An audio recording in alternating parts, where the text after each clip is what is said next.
Hi, this is Aj from Learn SEMA. Let's take a quick walk through the E3 syllabus to see what's in store for us. The goal of E3 is to develop leaders and partners who can help an organization to set its strategy and truly transform through leading change. So what SEMA would like to see at the end of E3 is that they have created and developed leaders and partners to the senior leadership and board of an organization who can help to set the company's strategy and to help the company achieve the desired strategy. When we take a look at the syllabus, it's divided into 5 parts, and those are the external environment and how the organization deals with that environment, and that's about 20% of the syllabus. Next is the internal environment and all of the tools and processes that we use to truly understand the existing condition of the company. This is about 30% of the syllabus. Then comes the topic of change and how do you lead change and effectively ensure that the organization implements some of these new strategies. That is about 15% of our syllabus. The next component of the syllabus is fundamentally about implementing strategy. So it's good to come up with a nice idea, a nice strategy, but how do you truly implement it within an organization? Clearly a challenging and important area, and that's about 15% of our syllabus. The final 15% of the syllabus covers the topic of information technology and its impact throughout the organization and its impact on enabling the implementation of strategy. Now, let's take a quick look at each of these areas that I just described in a little bit more detail. So when we look at the external environment, what we're dealing with is understanding the different environments that an organization faces, the different models and tools that we can use to analyze that environment, the external demand for corporate social responsibility and ethical behavior of an organization, non-market strategy, and forms of corporate political activity that a company may be able to engage in to enhance its position to achieve its objectives. So all of these topics relate to how an organization deals with its external environment. Within the external environment, we also have the topic of stakeholders. Who are they and how do we deal with them? And also the broader topic of supply chain management, where we need to deal with our customers, our suppliers from an end-to-end basis, and all of the approaches around understanding and measuring customer value and customer profitability. All of these topics get included in this part of the syllabus. Next, when we move to the internal environment, where we're truly assessing the state and the capabilities of an organization, this is where you start getting into things like the vision and mission statement in terms of who an organization wants to be. We also deal with models that help the organization to generate strategic options, models like the Ansoff matrix or Porter's generic strategies, which identify strategic options for the organization.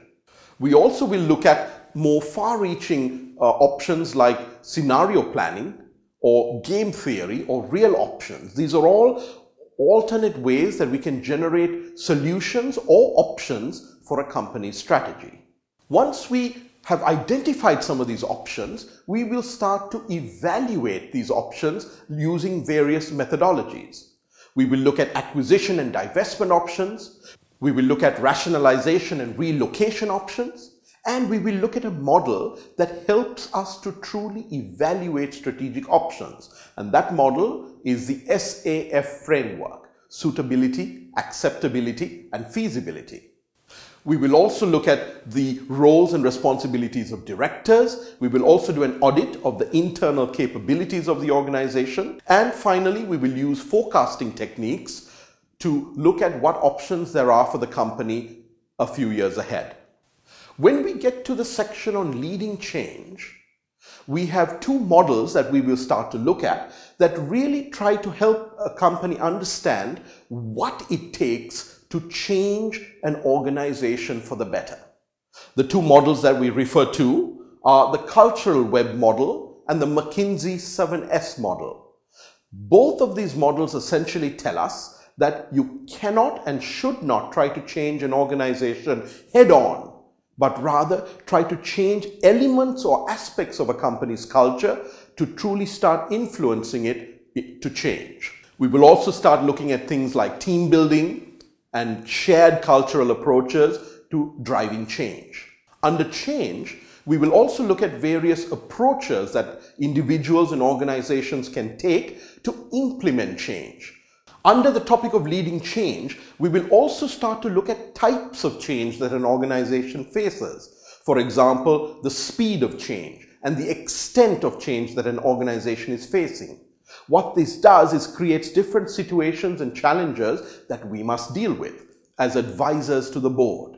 Under this area, we will also be looking at things like change management, approaches to change, and catalysts and styles that can help a company move forward. Once we have grasped the topic of change and leading change, we then get into the topic of implementing change or implementing strategy. Under this subject, we start to deal with strategic performance measurement tools. And here what becomes important is for us to start looking at non-financial measures of performance. So under this, we start to look at how we improve the traditional methods of performance like profitability and ROI to build on more in-depth and more holistic views of the organization. So you start to see topics like shareholder value analysis, economic value added, the balance scorecard, the performance pyramid.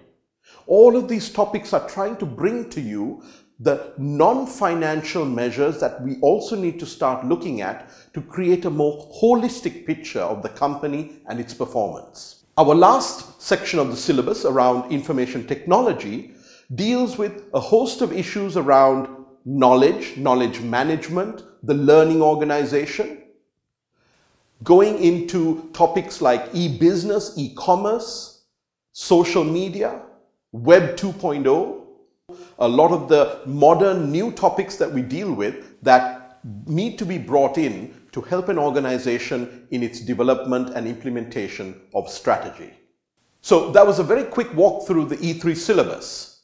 Do join us, and I look forward to walking with you all the way through the syllabus in more detail as we prepare to face the exam.